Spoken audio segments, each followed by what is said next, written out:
that running a startup and building a startup is harder than running Merrill Lynch. And only I can say that. It takes everything. And I know I don't have to say that to a lot of you in the room. It takes everything because the odds are so stacked against you. You know, we hear about the big companies, the unicorns, we think we can do it. And then you walk through a WeWorks and you see startup after startup after startup after startup with individuals who are smart, driven, engaged, et cetera, and you just realize you're not going to hear of most of them over the course of their lives.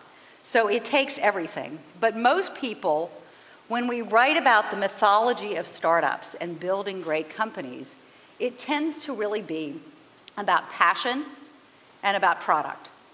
You got to have, first of all, to get to that product, there are several layers. And I have learned the importance of a great product manager, one who can juggle the needs versus the wants, what the product has to be versus the bells and whistles that you can put aside, one who understands the user inside and out, one who advocates for the user and takes the user's position, one who's seen as a fair broker amongst competing interests within the company. Our product manager at Ellevest, which is a digital investment platform for women, tells me no all the time. It really pisses me off. Because I want to do something and she looks at all the other projects that are stacked up and she has to be the one who balances, and I, as CEO, can have 1 or 2 times that I overrule her, but I need to let her have that balancing act. She needs to balance between the long term and the short term. She needs to balance between wowing the user and paying down tech debt, which builds up awfully quickly. And she needs to make sure that we get better and better and better and more accurate with every sprint we do. Number 1, it's having a co-founder who is completely different from you. Different background, different approach. I was actually just with a startup founder yesterday who interestingly told me that he really wanted to start a company, but the reason he didn't start it is because his partners were 2 friends who were exactly like him. And that while they were having a blast being exactly like together, they knew it wasn't the secret for a great company. My startup founder, so I was big company, research analyst. My co-founder is a FinTech executive who's sort of been there, done that, built that before.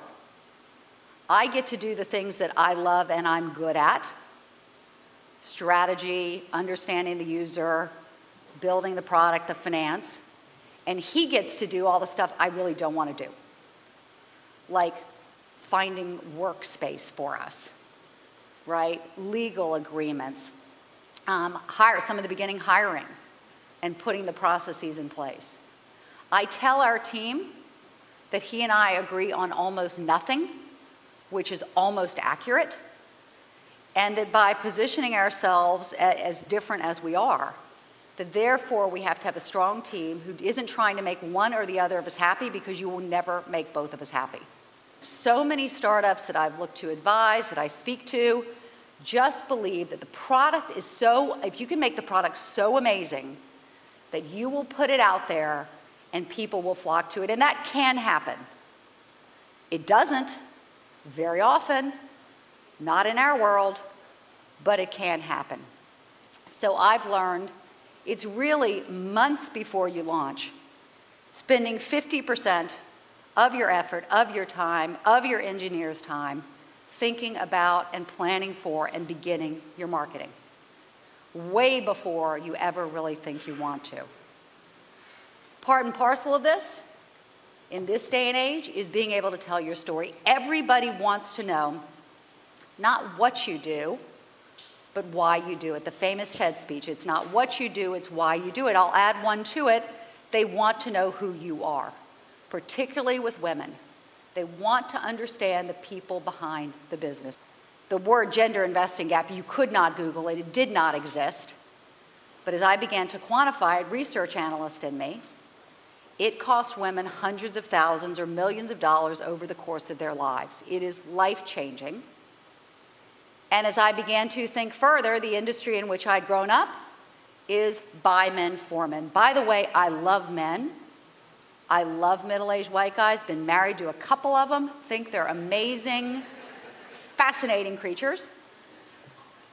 They make up 86% of financial advisors. I was with one firm the other day, more advisors over the age of 80 than under the age of 30. And so young women in their 30s look to the investing industry. They feel patronized, they feel spoken down to, they don't get the language, and the industry symbol is a bull. It's a phallic symbol. Women look at this and say, it's not for me. And that was the genesis of Ellevest. That's our story. The next part of it is rejecting the fact that it needed to be dumbed down. That in fact we could build something for women that was more sophisticated, that takes into account the fact she lives longer, that takes into account the fact that her salary peaks sooner than men's, really important, as well as those findings around no jargon, as well as findings, she doesn't care if she outperforms the market, she wants to reach her goals. So it's being able to know your story, articulate your story with passion has got to be part of any marketing that you have out there. Building a great company is also about having an HR function way sooner than you want to, way sooner than you're ready to pay for it. It was interesting for me because as we began to build Ellevest, and you run into some volatility with your folks, so-and-so is not happy, this department doesn't feel appreciated, et cetera. It came out through lots of candid discussions that even though I think I am super approachable and super friendly and super fun, everybody else didn't think that necessarily. And that they weren't dying to, and I travel all the time, and they weren't dying to approach me with an issue they're working through with their boss. Duh! Because of course the boss works for me. My co-founder as well, super busy, meetings back to back to back. And we began to experience, some friction within the company. And bringing in a more senior HR person than you want, sooner than you want, to be that individual there who can help with the culture as it evolves and help with the junior people is important. Next point, it's important to be intentional about your culture and work to build a culture in which everyone can thrive. If you can, it's having investors who get it. And I know everyone can't do this. Like, I have no idea how you raise money if you don't have a network that's in place that can get you to the venture capitalist. I can't imagine what it's like to send in a cold pitch and hope somebody on the other side of that website reads it.